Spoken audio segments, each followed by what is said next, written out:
and welcome back to part two of the DWP corruption video with Alan Darby and the statements that he's just made. I find absolutely flabbergasting from the point of view, it just makes you wonder what planet Tony Blair, Gordon Brown are on to think that they can continue to get away with the collusion and the corruption in government and at the expense of the public and the taxpayer.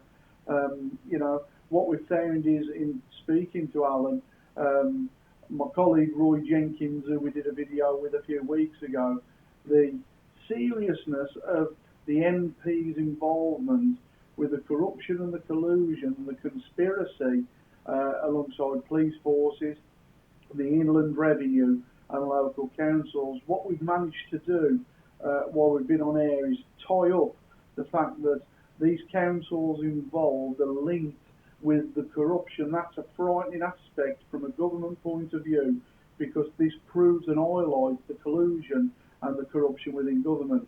So what I'm going to do now, instead of just boring you to death with my own voice, I'm now going to hand you back over to Alan Darby, as I think over the next few videos that we're going to be doing, you, the general public, are going to find absolutely mind-blowing with the information that he's going to come out with. Good to see you, mate.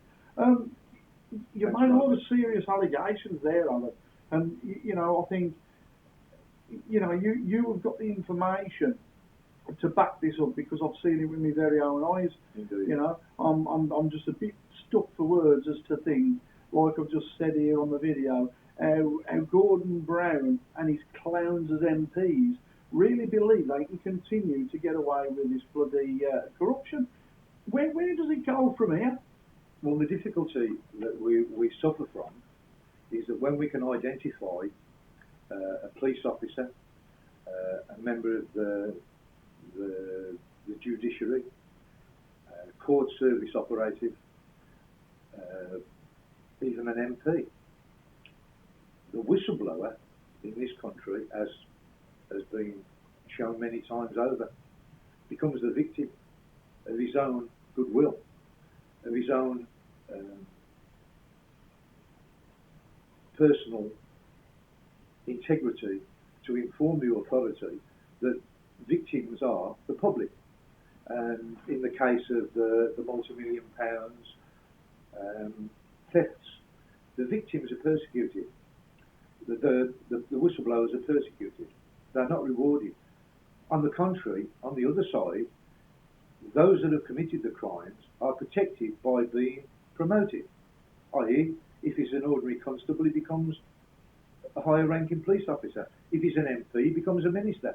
In the case of Mike O'Brien, he reached the dizzy heights of the Solicitor General for England and Wales, and he's a QC. He was already a solicitor, and yet he pretends, or uses the Nelson's eye and other devious means, to not see the obvious.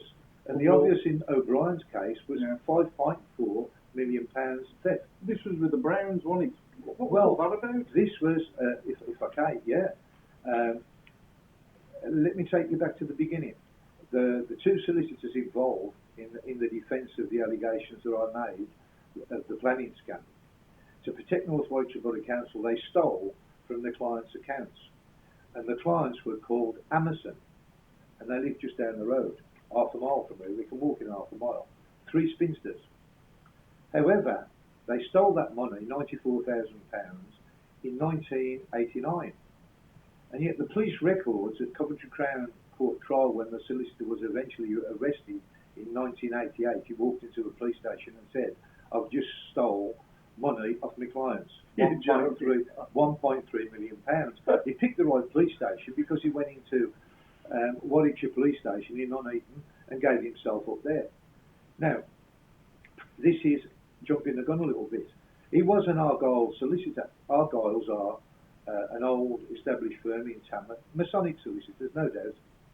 One of the Argyles used to serve on the bench, and it was famous for giving preventive detention sentences out, which are a thing that's not done no more.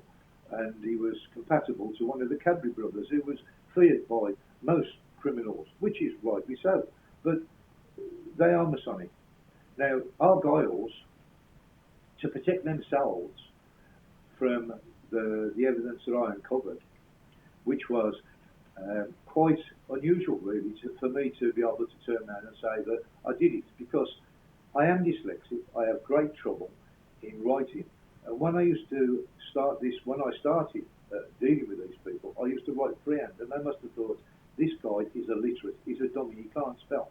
I can't, that is a fact, and I am, as I've said, dyslexic. But I'm an artist, and I've got an artist side. What I've lost on the swings, I gain on the roundabouts. One seen, never forgotten. That's the way I work.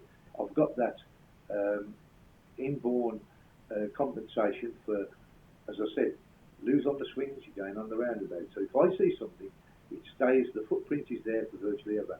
Now, reading documents, I've got a quirk that I can see documents and I can remember it quite plainly for probably 2 years. So when I saw the documentation, I remembered things like roads. I had the letters, the 2 sales contracts. One was signed by J.H. Dean, and he gave an address which wasn't his address. And I'd come to the conclusion that something was not quite right. Now, if I give my address to Martin, I don't make a mistake giving my address to Martin. Likewise, if Martin gives his address to me, he won't make a mistake. But if I try and impersonate Martin, the probability is that I will make a mistake.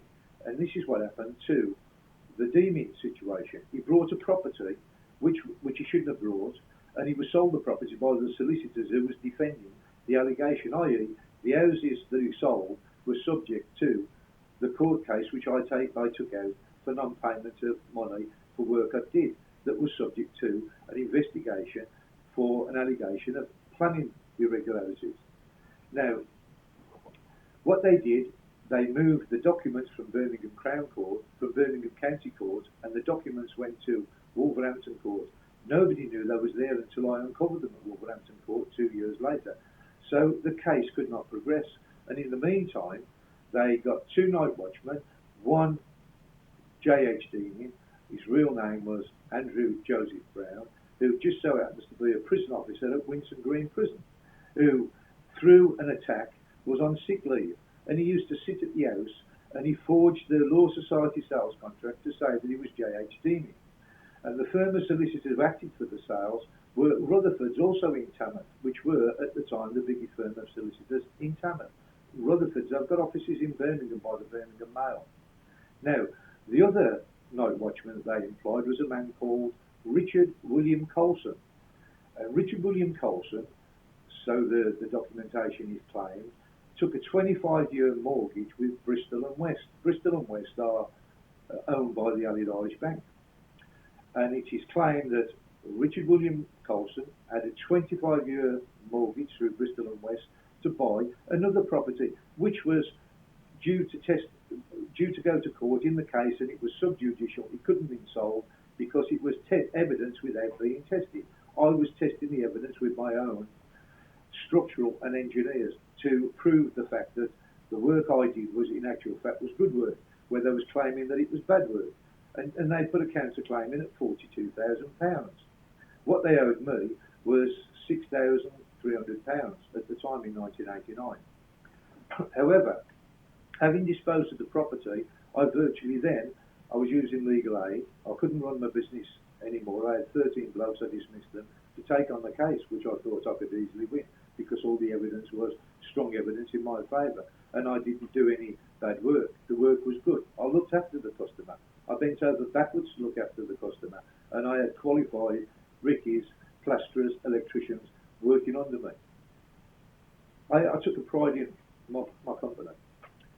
Having said that, I'm going to have to stop you for a minute because we're coming up to the close of the video. So keep your eyes peeled for part 3.